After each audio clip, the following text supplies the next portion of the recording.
get to it. Alright, shit get set up. Alright, let's get to it. Don't worry about my name, just worry about the video. We'll get into all that later, you hear me? You know what I'm saying? Go like, subscribe, support your boy, you know what I'm saying? We trying to build this family over here, you hear me? This community, you feel me? You know, this you know what I'm saying? This a good vibe community over here, you know what I'm saying? Good vibes only, you hear me? It's 2026, bro. We only doing good vibes only. We ain't doing no negative, you know? So, let's get to this video though, man. Pooh Shiesty. Yeah, all over the place right now, big dog. You know what I mean? Let's see what they talking about, you. Would you be willing to squash some beef with somebody who had your wife? You know, maybe while you was in prison, I don't know when it was or whatever. It looks like the tension between Yo Gotti and Gucci Mane is heating up again after Pooh Shiesty came home. And now things are getting wild.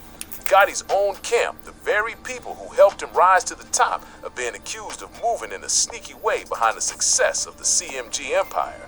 Rumor has it, Gotti might have been plotting on Pooh Shiesty while he was still locked up, and everyone knows that could bring back the kind of drama that nearly ended both their careers before. The truth behind how a simple record deal turned into a full-on industry storm is deeper and more strategic than anyone could have guessed, and we're about to get into all of it. Now before we dive in, let's keep it real. Social media has been blowing up with talk about Pooh Shiesty wanting to part ways with 1017, while Yo Gotti keeps posting like Shiesty's already down with CMG. When Pooh Shiesty finally got released, the whole rap game had shifted. He was ready to chase the bag again, but wasn't expecting his own label boss to start acting strange about the money. But don't get it twisted, this ain't just some regular business disagreement. This is about loyalty, respect, and two heavyweights who already had serious history. But here's where things really start to spark. When your biggest artist tries to link up with your biggest rival, that's when business turns personal. Let's rewind for a second to when Gucci Mane and Yo Gotti were actually tight. Squash his beef with Yo like he did everybody else. I think it's more so about the girl, his wife, and no disrespect to her, but would you be willing to squash some beef with somebody who had your wife? You know, maybe while you was in prison, I don't know when it was or whatever. Oh Lord. It's supposed to be your friend. We're talking early 2010s, back when the two of them were running the South together, side by side like nothing could come between them. Both of these guys came straight from the bottom. Gucci Mane out of Zone 6 in Atlanta, and Yo Gotti from North Memphis. Real recognized real, and that's exactly what made their bond so solid. This wasn't some fake industry friendship for clout or cameras. It was genuine respect between two men who had both fought their way up through real struggle. Gucci was already crowned the Trap King, but he saw that same fire in Gotti, that hunger, that drive, that fearless mindset to make it out and build something great. For people who weren't tuned in during that time, collaborations like theirs weren't as common as they are now. When Gucci and Gotti dropped their joint mixtapes, it felt like witnessing two powerhouses at their peak, iron sharpening iron, both feeding off each other's energy and creativity. Every track hit hard, every hook stuck in your head, and the streets couldn't get enough of it. But here's where things start to shift from brotherhood to business tension. October 17th, 2012. That date meant everything to Gucci Mane because it represented his brand, 1017. He had been hyping up his Trap Guide mix tent for months, pulling up to interviews, flooding social media, and making sure the entire rap scene knew the drop date was locked in. Handcuffed and taken to jail as after a judge revoked part of Radrick Davis's probation. Prosecutors complained that the rapper had only completed 25 hours of the 600 hours of community service he was ordered to perform. Good afternoon, Fred. The judge said, judging by his record, Radrick Davis, otherwise known as Gucci Mane, is not a worthy candidate for probation. So the judge decided to end a portion of his probation and send him to jail. Now, anyone who knows the industry understands how important timing is. The day you drop a project can make or break your numbers, especially back then when mixtapes were still moving major units and building real buzz. Gucci had that date circled, planned, and protected. His team knew this wasn't just another release. It was his moment to stamp 1017 as a dominant name in the game. Everything was already lined up. The marketing money was spent, the features were confirmed, and the distribution was ready to go. All signs pointed to October 17th being Gucci Mane's big day. But here's the shocking twist. Yo Gotti announced he was dropping CM7, The World Is Yours, on that exact same date. Now, Gotti claimed he didn't know, but let's be real, that timing sounds a little too suspicious. These two were close. They were making music side by side, and Gucci had been promoting that drop date for months. So how could Gotti not know his own friend's major release was happening the same day? According to Gotti, when he found out about the mix-up, he actually thought it was a good thing. He believed it would be a huge moment, both of them dropping projects together and taking over the internet. In Gotti's mind, it was a celebration, a moment to show unity and power across the South. But here's the thing, he was thinking like a fan, not a businessman. Let's break it down for the people who don't see how deep this goes. When two artists with overlapping audiences drop on the same day, they end up competing for the same spotlight, the same streams, the same social media attention, even the same playlists. It's like opening two restaurants on the same street. Both might get customers, but neither will really dominate the block like they could have alone. And in this game, that spotlight matters. A release date isn't just a number on the calendar, it's your moment. It's the time to control the conversation, trend everywhere, and stamp your place in the culture. Instead of all the blogs focusing on Gucci Mane's project, now the spotlight was split between two releases, his and Yo Gotti's. That kind of overlap changes everything. And when you look at the emotional side of it, it hits even harder. Gucci had been hyping up October 17th for months as his personal day, a date tied to his brand, his movement, his story. So when someone else, even a friend, decided to drop on that same day, it felt like crossing a line that meant something real to him. So Gotti tried to reach out to clear the air, but Gucci wasn't trying to hear it. Gotti said he called Gucci right after he realized the mix-up, hoping they could handle it like brothers. But Gucci didn't pick up. He tried again, still no answer. Gotti even got in touch with people close to Gucci, asking them to have him return the call, but there was silence on the other end.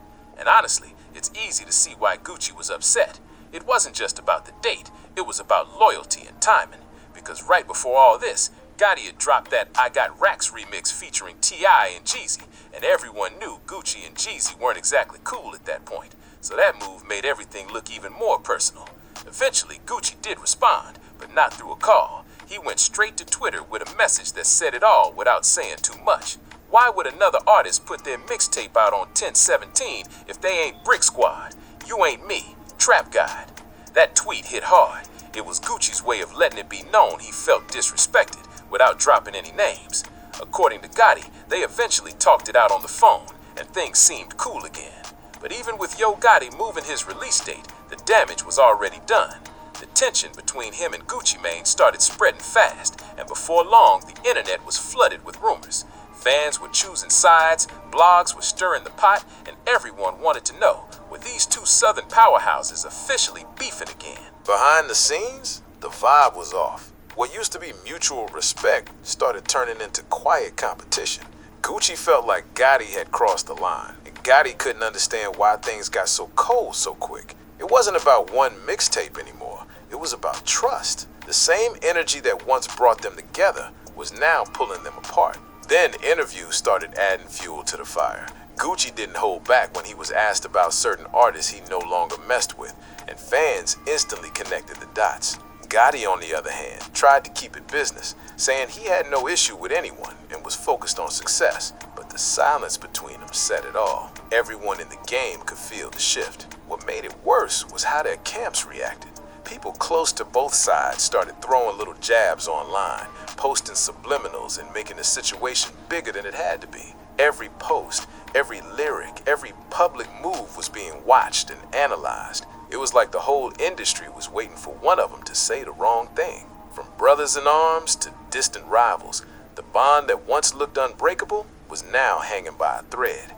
And even though neither of them said it outright, everyone could tell there was tension in the air. What started as a misunderstanding over a release date had turned into something much bigger, something personal. But during that phone call, Gucci Mane wasn't even stressing the release date anymore. He was upset about Yo Gotti's collab with Jeezy and T.I. When Gucci later spoke on the radio, he made his feelings clear, saying, "My main problem with him is that he dropped his mixtape on 10/17 and tried to ride my wave. Why would you drop it if you ain't 10/17? You could hear the frustration in his voice. Gucci felt like his friend was trying to capitalize on his moment, and that hit deep. Then things really took a turn when Gucci released Birds of a Feather and said straight up, "I used to mess with Gotti until he turned into a buster." That line shook the whole scene. Imagine your former friend calling you out like that for the world to hear. That's not something you just brush off. Gotti was definitely hurt by the diss, but at first he tried to stay calm and not make things worse. Still, after a while, he decided he couldn't just stay quiet forever. That's when he dropped Have Mercy, and with that, the friendship was officially done. The track wasn't overly harsh, but it made one thing clear. Gotti wasn't about to let anyone disrespect him without speaking up. But then came the part that really had everyone talking. During the Breakfast Club interview, Gotti mentioned that he had spent time with Keisha Kayor, who later became Gucci's wife, back when Gucci was dealing with legal troubles. Gotti talked about it like it was nothing serious, saying, "You know how the game go. I didn't know he was in love and all that." That comment changed everything. Fans couldn't believe he said it so casually, and that moment added a whole new layer to their already rocky history. Let's break down exactly how this whole situation unfolded. Gucci Mane was sent back to jail after violating his probation. He had only completed part of his required community service hours, so the judge decided to revoke his probation and gave him a 1-year sentence. While Gucci was behind bars, unable to defend his relationship or really talk with Keisha Kayor, that's when Yo Gotti made his move. According to Gotti, he didn't realize Gucci was serious about Keisha like that. He claimed it was casual and that it just happened, trying to make it sound like a regular situation. But to most people, that move came across as straight up disloyal. Even if you didn't know your friend's situation, there are just some lines you don't cross, and that one definitely looked bad. The part that made fans even more upset was how Gotti talked about it later during interviews. He was laughing about it, acting like it wasn't a big deal, but the way he told the story made it sound like he didn't care about how deep that situation really was. It left a bad taste in a lot of people's mouths, especially those who had seen Gucci and Gotti come up together. Then, in 2013, things got even heavier for Gucci Mane when he was arrested again, facing serious legal trouble related to weapon possession. With his record, that case could have ended his career for good. But crazy enough, that time behind bars actually turned out to be a turning point for him. When Gucci came home in 2016, he was a whole new man. Focused, sharp, and finally at peace. He had transformed completely, clean, healthy, and ready to move differently. He dropped weight, cleared his mind, and started making power moves with his label. The old Gucci Mane would have been all over social media, dropping wild posts, calling people out, and sparking new drama every week. But the new Gucci, he was focused, disciplined, and all about business. Instead of stirring things up online, he was in the studio making better music, signing stronger artists, and building a real legacy. Not just talking about it, but living it. Fast forward to 2020, and that's when Gucci made one of his biggest moves, signing a rising talent from Memphis named Pooh Shiesty. This young artist came with that raw, authentic energy that reminded everyone of the classic Gucci, but with a fresh sound that spoke directly to the new generation. He had the street credibility, the hunger, and that unstoppable drive to make something of himself. Everything that fits perfectly under the 1017 banner. Pooh Shiesty's come-up story mirrored Gucci's in a lot of ways. Both came from tough environments, both had to grind to make it out, and both turned that pressure into power. But just as his career was taking off, Pooh Shiesty ran into serious legal trouble. In October 2021, he was arrested on a federal case involving firearms conspiracy charges and was later sentenced to 5 years. For most artists, something like that would completely stop their momentum. But Gucci never stopped showing love and support. He made it known how much he missed Pooh Shiesty, how proud he was, and how 1017 would stay loyal until he came home. Gucci even went as far as cleaning house at his label, dropping almost everyone else and keeping only Pooh Shiesty and Fujiano, the two he believed truly represented the brand. By the time Pooh Shiesty was getting ready to come home, the entire music scene had changed. Streaming was at an all-time high. Major labels were handing out huge contracts, and the value of a I ain't gonna even lie. Hey, that new Pooh Shiesty, that's hard, bro. Like, Brody came out snapping, you know what I'm saying? Shout out to Pooh Shiesty, Brody. You know what I'm saying? But Gucci man, bro. Sometimes you gotta take that L, bro. If that's the case, that's allegedly. Yeah. Let's get back to it, man. Go like, subscribe. You know what I'm saying? Turn your boy up. Don't worry about my name. Just worry about the video. We get into all that later. You hear me? Make sure you should like, subscribe. Just turn your boy up, man. I'm a little tired, y'all, so I'm tired. You know what I'm saying? I'm still here. I'm here. I'm tired, but I'm here. You know what I mean? Hot Artist had skyrocketed. When Pooh came back, he realized just how much his stock had grown. And that's exactly when Yo Gotti stepped back into the picture. CMG had been on a serious winning streak, signing new talent left and right, locking in the hottest names and giving artists the kind of deals that made headlines. Gotti started posting Pooh Shiesty on his social media, showing love and hyping him up. And this wasn't just casual support. These were high-profile posts, the kind that pull in millions of views and get the whole industry talking. Then came the move that had everyone watching. Gotti sent his top female artist, Glorilla, to link up with Pooh for a collaboration. The timing of that connection didn't seem random at all. According to people close to the situation, Gotti knew Pooh's 1017 contract was coming up for renewal, and he saw an opportunity.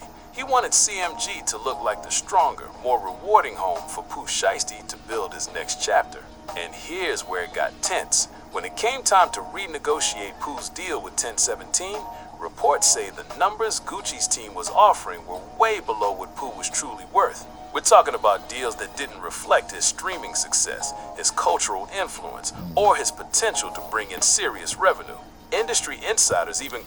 I don't know. Everybody be saying Gucci trying to rob him, bro. You know what I'm saying? You know, but who knows, man? You know, that is wild, though. You know what I'm saying? Hey, supposed to give a person what they worth, man. You know what I'm saying? That's how the game go. You know what I'm saying? Because you gotta, if you was Pooh Shiesty, what would you would have did? You know what I'm saying? Would you would have? Yeah, you gonna take that bread? You gonna bottle there, big dog? You know what I'm saying? Like, it ain't personal, it's business. And I'm pretty sure, like, if Gucci Mane was in that situation, he would have did the same thing. If that's the case, yo. Let's get back. Called the offers disrespectful, saying they look more like starter deals for new artists, not for someone who would help keep the label hot while he was away. To some, it looked like Gucci was counting on Pooh's loyalty instead of rewarding his growth. But for a rising star who had paid his dues and built a real name, that wasn't gonna fly. And that's when things started getting really complicated between them. Now, Gucci Mane isn't the type to jump on social media and start airing out his business. That's just not his style anymore. The old Gucci might have gone off online, but the new Gucci handles everything behind closed doors like a boss. Still, according to people close to the situation, he's not too happy about Yo Gotti allegedly trying to recruit his biggest artist. And honestly, who would be? Imagine investing your time, money, and energy into building an artist from the ground up, helping them get their first hit, putting your name behind them, and then your longtime rival steps in trying to take credit once that artist blows up. That's a hard pill to swallow. From Gucci's point of view, this whole thing feels like deja vu all over again. First, it was Gotti dropping his mixtape on October 17th, the day tied to Gucci's brand. Now, years later, it looks like Gotti's trying to pull his biggest artist away. But the difference now is the power balance has shifted. Back in the day, both of them were on similar levels, fighting for their spot in the South. These days, Gotti's got a much larger platform, major label backing, and a roster full of top charting talent under CMG. Meanwhile, 1017 has been struggling to stay as visible outside of Pooh Shiesty's name, especially while he's been away. That makes this whole situation even trickier, because at the end of the day, this isn't just about business, it's about loyalty, pride, and history. And that leaves one big question. What's Pooh Shiesty really thinking through all this? On one hand, he's got loyalty to 1017, the label that believed in him when nobody else did, the team that helped him rise from local buzz to national fame.